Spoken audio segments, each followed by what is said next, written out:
1 kilo emas ini berapa ribu ringgit tuan-puan? 1 kilogram ini gold bar macam ini, harga dia hari ini sekitar RM645,000. Harga emas 1 kilogram ini tak sama dengan harga emas 1 kilo 9 tahun lepas ataupun 5 tahun lepas. 9 tahun lepas emas 1 kilo ini berharga sekitar RM181,000. Kenaikan lebih RM500,000. Kenapa harga emas naik tuan-puan? Sebenarnya harga emas ni tidak naik, tetapi duit kita tu yang sentiasa susut.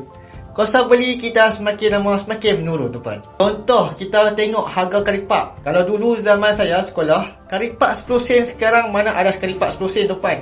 Susah nak dapat karipak 10 sen ataupun 20 sen. So, kalau karipak pun harga dia naik, ini kan pula harga emas tuan-puan. Jadi, emas melindungi kuasa beli duit kita tuan-puan. Sebab itu, untuk jangka masa panjang, simpanlah emas sebagai aset kali inflasi.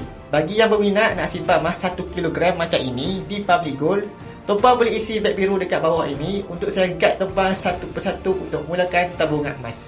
Semoga bermanfaat.